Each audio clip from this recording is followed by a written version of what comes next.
Mengucap syukur adalah hal yang dikehendaki oleh Tuhan Bapak. Sebenarnya 10 orang kusta ini kita juga bisa pelajari imannya. Mereka ini melangkah sebelum melihat hasilnya.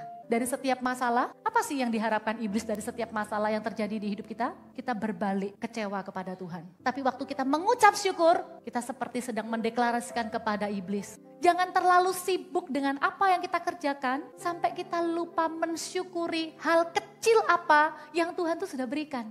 Ada masalah sedikit dengan gampang bilang, enggak, sudah berhenti aja, kita cari yang baru. HP bocel dikit enggak mau, buang. Terlalu memandang remeh setiap berkat. Kalaupun kita enggak bisa melihat pekerjaan Tuhan, aduh ini masalahnya berat sekali. Mau mengucap syukur tuh sampai bingung. Yesus sendiri mengajari kita bahwa hati yang mengucap syukur itu adalah hati yang menyenangkan hati Bapa. Ya, kita lihat satu perikop cerita di Lukas 17 ayat 11 sampai 19. Lukas 17 ayat 11 sampai 19 dikatakan demikian. Dalam perjalanannya ke Yerusalem, Yesus menyusur perbatasan Samaria dan Galilea. Ketika ia memasuki suatu desa, datanglah 10 orang kusta menemui dia. Mereka tinggal berdiri agak jauh. Kita tahu ya, kalau orang kusta itu tidak diperbolehkan ada di dalam masyarakat. Jadi begitu diketahui kusta, pasti langsung dikucilkan, disuruh tinggal di luar kota, bahkan katanya di kakinya itu dikasih bel. Supaya kalau dia lewat orang tahu dan langsung tidak dekat-dekat. Bahkan kalau saya tidak salah dengar, pernah baca juga orang harus teriak najis begitu kalau ketemu dengan orang kusta. Karena waktu itu kusta itu seperti kutukan dan tidak ada obatnya. Jadi orang yang mengalami penyakit kusta ini seperti hanya sedang menunggu saat kapan dia mati. Begitu. Nah 10 orang kusta ini mereka tinggal berdiri agak jauh. Ayat firman Tuhan lanjutnya di ayat 13 dan berteriak. Jadi waktu mereka tahu ada Tuhan Yesus mau lewat di sana, orang kusta ini berteriak. Perhatikan teriakannya ya. Mereka berteriak begini, Yesus Guru kasihanilah kami. Mereka mengenal Yesus sebagai guru. Karena di zaman itu orang yang bisa menceritakan Taurat, orang yang penuh dengan hikmat tentang Tuhan, itu mereka kagumi dan mereka panggilnya Rabi. Waktu itu orang-orang kusta ini juga berkata, Yesus Guru kasihanilah kami. Kemudian dikatakan lalu ia memandang mereka dan berkata, pergilah perlihatkanlah dirimu kepada imam-imam. Perhatikan, kenapa kok disuruh ke imam? Tuhan itu sudah punya rencana. Waktu Tuhan bilang, pergilah perlihatkanlah dirimu ke imam, artinya begini, oke, kamu pasti sembuh. Makanya kamu pergi ke imam. Karena kalau ada orang yang kusta, kemudian sembuh, yang berhak menentukan, oh ini beneran sembuh atau oh ini bohong-bohongan. Ayo kembali keluar kota lagi, itu imam. Makanya Yesus bilang, pergi, perlihatkanlah dirimu kepada imam-imam. Pasti mereka langsung bersuka cita dengan perintah itu kan. Sebenarnya 10 orang kusta ini kita juga bisa pelajari imannya. Mereka ini melangkah sebelum melihat hasilnya. Mereka ini bukan orang yang berkata, loh kok malah disuruh ke imam? Kan masih kusta. Mereka enggak begitu. Mereka langsung pergi. Berarti ini adalah sekumpulan orang yang tidak asing dengan pertolongan Tuhan. Ini adalah sekumpulan orang yang pernah melihat bagaimana Tuhan itu benar-benar menyembuhkan. Mungkin melihat orang lumpuh disembuhkan Yesus kemudian berjalan. Orang buta melihat dan lain-lain. Mereka mendengar bahkan mungkin orang mati bangkit dan lain-lain. Sehingga waktu Yesus bilang pergi. Tunjukkan dirimu kepada imam. Dikatakan mereka langsung pergi. Dan benar ayat selanjutnya di ayat 14 dikatakan. Dan sementara mereka di tengah jalan. Mereka menjadi tahir. Di dalam perjalanannya itu mereka buru-buru gitu ya, saya bayangin, saya ilustrasikan gitu 10 orang ini cepat-cepat, ayo kita ke imam. Terus tiba-tiba mereka lihat, loh gitu ya, kok sembuh? tahir kok hilang kustanya, gitu ya. Nah, ini yang membedakan. Dari 10 orang ini reaksinya beda. Di ayat 15 dikatakan begini, seorang dari mereka, berapa? Seorang.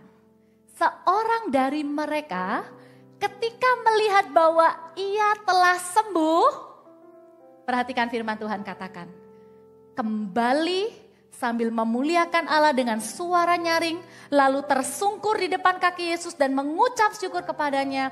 Orang itu adalah seorang Samaria. Saya gambarkan sedikit ya, kan 10 orang nih.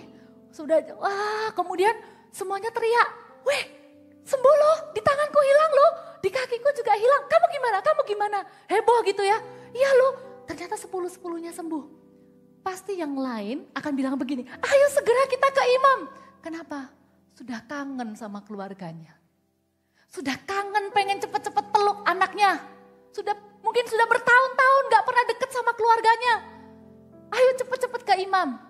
Hanya satu saja yang begitu lihat, loh kok sudah sembuh? Dikatakan ia kembali. Yang 9 lari ke arah sana menuju imam. Yang satu ini kembali kepada Yesus. Sambil memuliakan Allah tuh mungkin berkata, puji Tuhan, Allah itu hidup, aku sembuh. Begitu sampai di kakinya Yesus, tersungkur. Dan dikatakan, ia mengucap syukur kepada Yesus. Yesus terima kasih, aku sembuh karena engkau. Ya, kurang lebih begitu ceritanya. Lalu perhatikan, Yesus berkata, bukankah ke-10 orang tadi semuanya telah menjadi tahir? Yesus tahu loh, 10 itu sembuh semua. Itu sudah pasti. Tidak ada keraguan sedikit pun karena dia memang Allah yang berkuasa menyembuhkan. Tapi dikatakan begini, di manakah yang 9 orang itu? Tidak adakah di antara mereka yang kembali untuk memuliakan Allah selain daripada orang asing ini? Lalu ia berkata kepada orang itu, berdirilah. Karena tadi dia tersungkur ya, sujud menyembah. Berdirilah dan pergilah. Imanmu telah menyelamatkan engkau. Dari ayat-ayat ini kita bisa tahu, memang Tuhan itu tidak pernah berkata, kamu harus kembali mengucap syukur. Tapi dengan pertanyaan, bisakah Anda menangkap isi hati Tuhan yang merindukan bahwa lewat kejadian mujizat ini Bapak dimuliakan? Tidak adakah salah satu dari 9 itu yang kembali lagi dan mungkin terinspirasi, mungkin waktu dia lari balik tuh 9 orangnya, kamu mau kemana? Aku mau bersyukur dulu sama Yesus. 9 yang lain tidak terinspirasi untuk ikut dengan satu orang ini. Dan bahkan satu orang ini dikatakan sama firman adalah orang asing. Kita tahu ya, orang Yahudi dengan orang Samaria itu tidak bergaul karib. Artinya segala mujizat yang Tuhan Yesus kerjakan itu di antara orang Yahudi. Orang Samaria ini cuma dengar ceritanya. Karena apa? Karena tidak pernah bergaul. Waktu Yesus membuat mujizat 5 roti 2 ikan memberi makan. Waktu Yesus menyembuhkan orang lumpuh. Saya ragu ada orang Samaria yang ada di sana. Kenapa? Karena mereka tidak bergaul. Orang Samaria itu seperti terpisah begitu. Tapi Tuhan memuji satu orang Samaria ini. Menjadi orang yang tahu mengucap syukur. Mengucap syukur adalah hal yang dikehendaki oleh Tuhan Bapak Ibu Saudara. Dan kita lihat lebih dalam, orang yang sebelumnya memanggil Yesus guru, hanya satu yang pada akhirnya menyembah, mengakui Yesus sebagai Tuhan. Makanya Yesus bilang, imanmu menyelamatkan engkau. Artinya apa? Bukan hanya di dunia ini saja tubuhmu sembuh dari kusta. Tapi imanmu yang datang kembali mengucap syukur dan menyembah di kakiku, itu membuat engkau punya keselamatan atas jiwamu. Orang yang tahu mengucap syukur, ujungnya adalah keselamatan jiwanya. Ini adalah sesuatu pesan yang sederhana, tapi saya rindu ini bisa termaterai di hati setiap kita. jangan lupa mengucap syukur. Karena yang pertama, karena mengucap syukur adalah kehendak Tuhan bagi kita. Mengucap syukur adalah kehendak Tuhan bagi kita. Kalau kita lupa mengucap syukur, kita dicari sama Tuhan. Mana? Harusnya orang ini mengucap syukur, tapi kok tidak kembali mengucap syukur. Ya, jadi mengucap syukur adalah kehendak Allah untuk kita. 1 Tesalonika 5 ayat 18 dikatakan begini, mengucap syukurlah dalam segala hal. Yang ini kita baca sama-sama aja ya. 1, 2, 3, mengucap syukurlah dalam segala hal, sebab itulah yang dikehendaki Allah di dalam Kristus Yesus bagi kamu. Mengucap syukur adalah kehendak Allah. Itu yang pertama, makanya jangan lupa mengucap syukur. Lalu yang kedua, kita merenungkan yuk ayat-ayat firman ini. Bukankah kita sendiri ini juga adalah orang-orang yang sebelumnya kusta rohani? Tidak ada obat untuk menyembuhkan kusta rohani kita, artinya tidak ada satupun yang bisa menyembuhkan atau menebus dosa-dosa kita. Kebaikan kita seperti salep-salep yang kita taruh di kulitnya orang kusta yang tidak berguna apa-apa. Bukankah Yesus sudah memberikan semuanya, yang terutama adalah pengorbanannya di kayu salib untuk membuat kita sembuh. Bukan hanya sembuh secara badan fisik, tapi secara rohani kita diperdamaikan dengan Allah, sehingga kita diperbolehkan menjadi warga negara kerajaan surga. Jangan sampai kita sebagai anak-anak Tuhan menjadi terlalu terbiasa dengan pertolongan Tuhan. Sampai-sampai kita menganggap pertolongan Tuhan adalah sesuatu yang harus Tuhan lakukan. Kita menjadi terbiasa bahwa kalau kita menginginkan sesuatu, kita punya Tuhan yang menjawab doa kita. Kalau kita takut dalam masalah, kita punya jaminan bahwa Tuhan selalu menyertai kita. Tapi semakin lama kita menjadi semakin lama kita menjadi orang percaya, kita lama-lama berubah hati dalam menerima berkat Tuhan yang seharusnya terus kita syukuri, tiba-tiba menjadi sebuah tuntutan. Sehingga kalau itu sesuatu kebaikan Tuhan yang berulang, hati kita sudah biasa-biasa saja. Oh, saya pernah ngalami mujizat dicukupkan oleh Tuhan.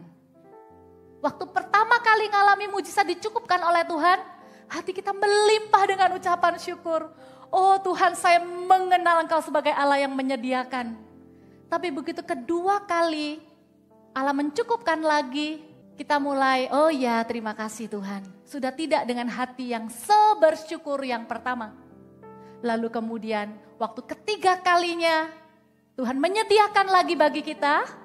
Kemudian kita mulai berkata, oh ya memang sudah seharusnya Tuhan menyediakan. Dan kemudian ketika satu waktu apa yang kita inginkan tidak Tuhan sediakan, lalu kita tidak lagi kembali mengucap syukur, kita berkata, aku belum bisa bersyukur karena doaku belum dijawab. Mari Bapak Ibu Saudara, firman Tuhan hari ini sangat sederhana. Hanya mengingatkan kita untuk jangan lupa bersyukur. Berkat Tuhan itu bukanlah kewajiban Tuhan untuk kita. Selama-lamanya berkat Tuhan adalah kasih karunia buat kita yang perlu kita syukuri. Sehingga sekalipun masih ada hal-hal yang belum sesuai keinginan kita, bisakah kita melakukan firman Tuhan yang mengatakan mengucap syukurlah dalam segala hal. Apa yang dikehendaki Allah dalam hidup kita, bukan hanya kita mengucap syukur ketika Ia menjawab doa kita. Bukan hanya ketika kita mengalami sesuatu yang menjadi jawaban doa baru kita kembali mengucap syukur. Firman Tuhan berkata mengucap syukurlah dalam segala hal. Dalam segala hal itu berarti senantiasa. Baik waktu doa kita dijawab ataupun waktu doa kita belum dijawab. Bisakah kita tetap melihat Yesus sebagai sumber segala kebaikan dalam kehidupan kita? Poin yang kedua, jangan lupa mengucap syukur karena bersyukur dalam segala hal. Oke, bukan hanya bersyukur, tapi bersyukur dalam segala hal menolong kita melihat kebaikan Tuhan di setiap waktu. Waktu Tuhan bilang Tuhan menghendaki kita mengucap syukur dalam segala hal. Itu bukan karena Yesus tuh gila pujian. Tapi supaya hati kita ini dijaga dari yang namanya kekecewaan, keluhan, komplain, bersungut-sungut. Atau mulai punya attitude yang salah dalam berdoa. Kita berpikir saya loh sudah berdoa, sudah puluhan tahun saya berdoa. Belum ada jawabannya. Tapi dengan kita mengucap syukur dalam segala hal, termasuk ketika terima kasih Tuhan saya masih kuat berdoa. Sudah 10 tahun saya berdoa untuk keselamatan suami saya masih punya iman untuk terus berdoa. Terima kasih Tuhan untuk iman ini yang lebih mahal dari apapun juga. Dan di sana kita bisa melihat kebaikan Tuhan. Tuhan kalau bukan Tuhan yang mampukan saya terus beriman, maka saya tidak mungkin terus bisa punya iman. Termasuk ketika kita dalam kondisi yang tidak baik, atau ada musibah, atau apa. Waktu kita bersyukur, kita bisa menemukan pekerjaan Tuhan, sekecil apapun itu. Kita bisa melihat, ada satu contoh misalnya begini. Misalnya kita habis kecurian begitu ya. Mungkin rumah saya doa tidak terjadi ya, tapi misalnya terjadi kecurian barang berharga diambil. Waktu itu kita semua sedang tidur, barang berharga bangun, oh kok misalnya sepeda motor sudah diambil. Kalau kita bisa bersyukur, kita bisa melihat pekerjaan Tuhan yang baik. Kita bilang, puji Tuhan ya, kita semua sekeluarga masih sehat-sehat semua. Harta ya sudahlah. Walaupun kita ya pasti emosi, sedih ya, kehilangan. Tapi kalau kita belajar mengucap syukur dalam segala hal, kita bisa melihat sidik jari Tuhan. Oh, ini orangnya cuma ambil harta, enggak sampai melukai kita semua. Ini artinya begini loh, ini tuh mendeklarasikan kepada musuh. Karena iblis tuh selalu berusaha mendakwa. Ingat kejadiannya Ayub, iblis tuh selalu menuntut, mendakwa. Oh dia itu bisa bersyukur karena hartanya banyak. Coba kalau hartanya diambil, oh dia tetap bersyukur. Anaknya diambil, bahkan Ayub bisa berkata, Tuhan yang memberi, Tuhan yang mengambil, terpujilah nama Tuhan. Oh karena itu cuma harta benda ya, coba kalau badannya yang luka, yang sakit. Sampai istrinya sendiri bilang, kutukilah Allah dan matilah. Lalu Ayub berkata, kamu bicara seperti perempuan gila. Apa kita cuma mau menerima yang baik saja dari Allah? Dalam kesemuanya itu, Ayub tidak berbuat dosa dengan bibirnya.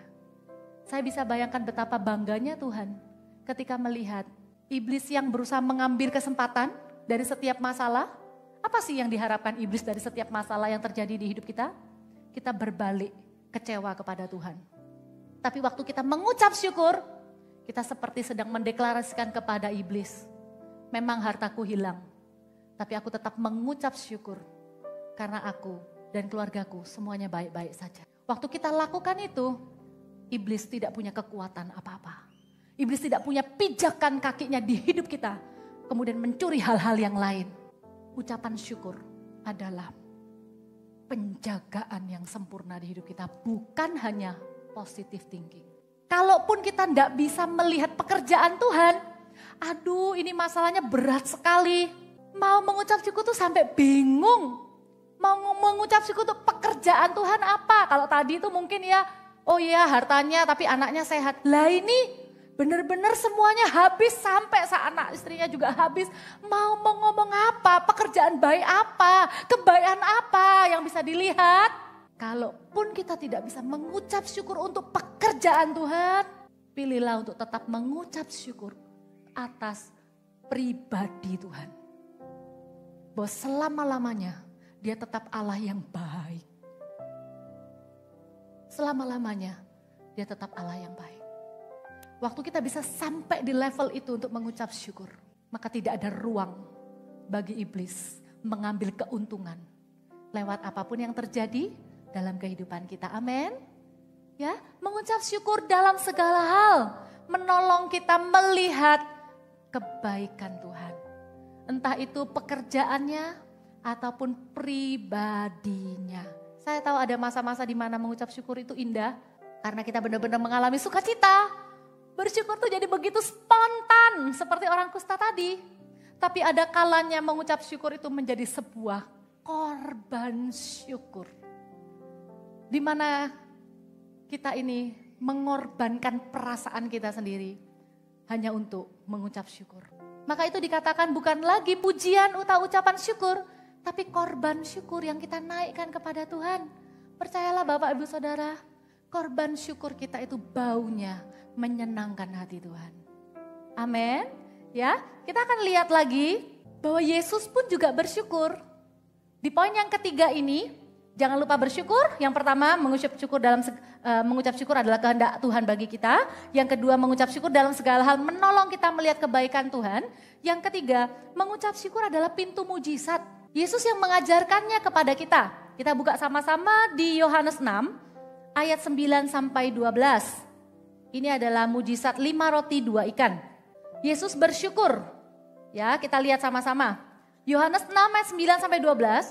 Di sini ada seorang anak yang mempunyai 5 roti jelai dan 2 ikan. Tetapi apakah artinya itu untuk orang sebanyak ini? Make sense, masuk akal ya. Karena cuma 5 roti 2 ikan, orangnya ada 5.000 lebih. Kata Yesus, suruhlah orang-orang itu duduk.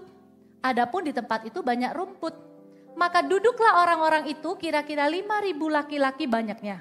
Perhatikan ayat 11. Lalu Yesus mengambil roti itu, perhatikan, mengucap syukur dan membagi-bagikannya kepada mereka yang duduk di situ. Demikian juga dibuatnya dengan ikan-ikan itu sebanyak yang mereka kehendaki. Katakan sama-sama, mengambil roti, mengucap syukur, membagi-bagikan. Kenapa kok di tengah-tengahnya ada mengucap syukur dulu? Kenapa enggak langsung aja ada 5 roti, ya udah bagikan. Yesus mau mengajari kita, mengucap syukur itu pintunya mujizat Bapak Ibu Saudara. Yesus mau mengajari kita yang membaca ayat Alkitab ini sekarang, bahwa ketika kita menjalani kehidupan kita dengan ucapan syukur, maka pintu-pintu mujizat itu akan terbuka. Jangan terlalu sibuk dengan apa yang kita kerjakan, sampai kita lupa mensyukuri hal kecil apa yang Tuhan tuh sudah berikan. Kalau kita bisa terapkan ini, setiap hari hati kita ini akan melimpah dengan ucapan syukur. Kita tidak mudah pahit dengan keadaan, kita tidak mudah komplain dengan situasi. Yesus mengambil roti, lalu mengucap syukur, kurang lebih mungkin, Tuhan masih ada 5 roti 2 ikan. Dengan 5 roti 2 ikan ini cukup, mujizat akan terjadi. Baru kemudian dibagi-bagikan. Jangan lupa untuk mengucap syukur Bapak Ibu Saudara. Jangan-jangan mujizat kita terjadi ketika hati kita diubah. Dari yang sebelumnya menuntut, mujizat itu bukan hanya terjadi hanya ketika kita berdoa. Tapi bagaimana sikap hati kita ketika kita berdoa? Bukankah Tuhan juga berkata, janganlah kamu khawatir akan apapun juga, tetapi nyatakanlah kepada Allah dalam segala hal permohonanmu itu. Di dalam doa, perhatikan ayat selanjutnya, dan ucapan syukur. Bukan hanya dengan doa dan puasa, tapi di dalamnya ada sebuah kualitas hati yang Tuhan cari sebelum Tuhan melakukan mujizatnya, yaitu namanya hati yang bersyukur. Jangan-jangan kunci mujizat kita, walaupun kita sudah berdoa, yang Tuhan mau ubah adalah attitude kita, sikap hati kita. Apakah kita berdoa itu seperti orang yang menuntut kepada Tuhan, atau kita berdoa seperti orang yang bersyukur sama Tuhan? Benar sih menginginkan sesuatu, tapi kita tetap bersyukur, mengucap syukur. Terima kasih Tuhan, terima kasih Tuhan. Engkau baik Tuhan, terima kasih. Bahkan kita ingatkan Tuhan, ingat kebaikan Tuhan dan sebutkan itu satu-satu. Itu adalah awal dari mujizat kita. Dan saya melihat begini, ada satu tambahan lagi gitu ya. Di ayat yang ke-12, di pasal yang sama tadi dari Yohanes 6, perhatikan. Dan setelah mereka kenyang, ia berkata kepada murid-muridnya, kumpulkanlah potongan-potongan yang lebih, supaya tidak ada yang terbuang. Katakan sama-sama, tidak ada yang terbuang. Di sini saya belajar, orang yang tahu mengucap syukur, orang yang tidak lupa mengucap syukur, orang itu bukan hanya akan mengalami mujizat Tuhan, tapi orang ini tidak akan menyia-nyiakan berkat Tuhan. Berkat Tuhan itu tidak akan dibiarkan sia-sia.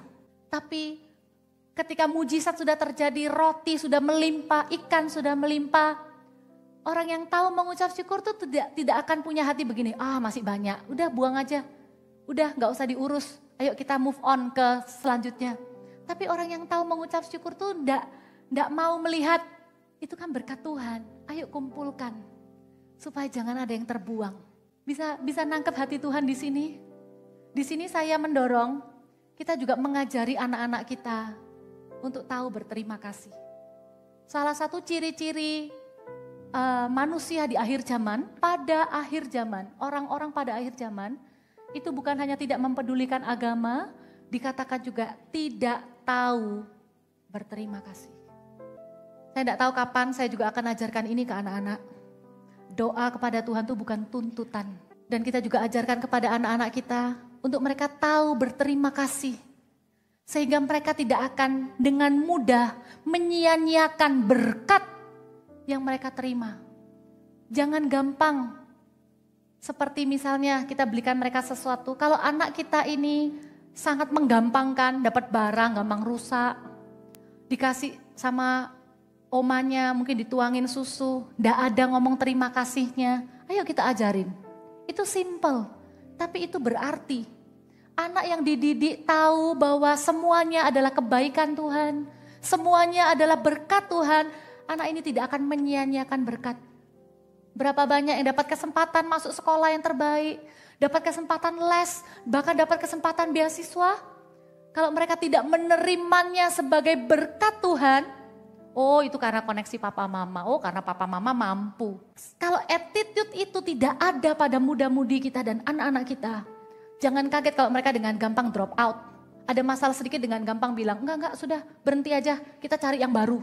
HP bocel dikit gak mau, buang. Terlalu memandang remeh setiap berkat. Ajari mereka bersyukur dengan cara apa? Ayo kita bangun. Kita bangun budaya mengucap syukur di rumah. Waktu doa makan, saya pelajari begini, apa yang kita lakukan kepada anak-anak kita jangan ada satupun yang hanya basa-basi. Termasuk ketika kita doa makan, kita mengucap syukur untuk makanan, terima kasih Tuhan, Engkau baik, berkati pekerjaan papa mama, amin. Itu benar-benar dihidupi, ucapan syukurnya tuh tulus. Bukan seperti, ya sudah terbiasa aja lah. Dari waktu ke waktu ceritakan kesaksian kepada anak-anak kita. Papa bisa sampai di level ini itu kenapa? Oh ada orang ini yang bantu. Itu karena Tuhan loh pakai orang itu bantu untuk kerjasama dengan baik. Dan lain-lain. Supaya mereka menjadi orang yang bisa menghargai berkat Tuhan. Amin. Ya. Kemudian yang lebih lagi perhatikan. Ucapan syukur kita ini akan membangun kehidupan kita. Bersama keluarga kita ya, kalau kita juga ajarkan kepada anak-anak, hidup kita akan penuh dengan sukacita. Yang keluar dari mulut kita ini adalah ucapan syukur kepada Tuhan. Pernah ketemu dengan orang yang isinya cuman ngomong susah gitu rasanya. Hidup ini susah gitu, kayaknya ada keluhan aja, nyalain pemerintah, nyalain gereja, nyalain sistem dan lain-lain, negatif terus. Pasti hatinya kurang mengucap syukur gitu ya. Tapi kalau hatinya penuh ucapan syukur, waktu kita datang, kita tuh bisa ikut diangkat imannya. Waktu orang itu cerita, Tuhan tuh baik. Apalagi kalau sudah oma-oma, opa-opa gitu ya, bisa cerita, wah Tuhan pakai ya gereja kita, ayo opa dukung anak-anak muda melayani Tuhan. Opa juga loh kemarin bawa temannya opa ke senior, GMS senior. Ceritanya penuh dengan kebaikan Tuhan, itu hidup orang yang mengucap syukur itu terbangun. Hidupnya tuh tidak jadi gampang negatif, tidak mudah mengeluh, dan itu menyenangkan hatinya Tuhan. Tapi di satu sisi mata koin selanjutnya, ada ucapan syukur kita yang bisa dipakai sama Tuhan untuk membangun orang lain.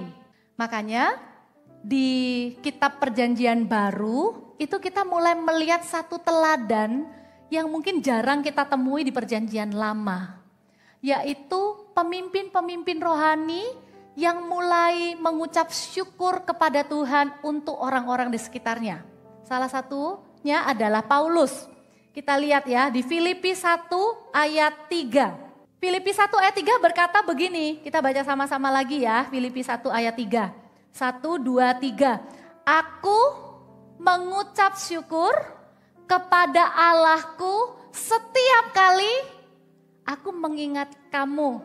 Bahasa Inggrisnya, I thank God every time I remember you. Waktu saya menemukan ayat ini beberapa tahun yang lalu, saya terharu. Ternyata Tuhan itu bukan hanya mau kita mengucap syukur untuk membangun kehidupan kita dan itu menjadi sebuah hal yang menyenangkan hati Tuhan. Tapi Tuhan itu mau memakai ucapan syukur kita untuk membangun orang lain. Saya kasih challenge atau PR di bulan Desember. Bisa nggak kita dengan sengaja mengatakan kepada keluarga, atau kepada orang-orang yang dekat dengan kita, I thank God every time I remember you. Atau bahasa Indonesianya, contoh aja dari Filipi 1 ayat 3. Aku mengucap syukur kepada Allahku setiap kali aku mengingat kamu. Lalu kita bilang, kamu sudah baik loh tahun ini, makasih ya. Terutama kalau yang benar-benar orang yang berarti ya buat kita. Jangan sampai begini, ini melatih kita juga. Ayo syukuri orang-orang di sekitar kita. Kalau kita mensyukuri mereka, keberadaan mereka, lalu kita bawa di hadapan Tuhan, kita ini akan dijauhkan dari yang namanya kalau ngelihat orang terdekat itu kita lihat jeleknya aja. Kita kalau punya suami gitu ya, kalau kita enggak hati-hati, yang kita lihat itu cuman yang salah-salahnya aja, jelek-jeleknya aja. Apalagi kalau lihat anak, gitu ya, gemes gitu kayaknya banyak salahnya gitu ya. Sampai sengaja di dalam doa kita tuh kita keras-kerasin. Tuhan Yesus berkati Sinyo supaya gak main game terus gitu ya. Sinyonya denger, Mama ini lagi berdoa ngadu sama Tuhan gitu ya. Bisa gak kita juga membuat anak kita ini mendengar. Waktu kita berdoa kepada Tuhan, Tuhan terima kasih untuk Sinyo. Sinyo ini anak yang pintar. I thank God every time I remember Sinyo. Aku mengucap syukur kepadamu Tuhan setiap kali ingat Sinyo. Sinyo ini anaknya taat, anaknya baik. Tulus loh ya. Lalu anaknya gini, tumben setahun sekali. Enggak ya. Kita mau jadikan ini sebagai sebuah habit yang membangun. Intinya biarkan ucapan syukur kita ini juga menguatkan orang lain. Memberkati orang lain.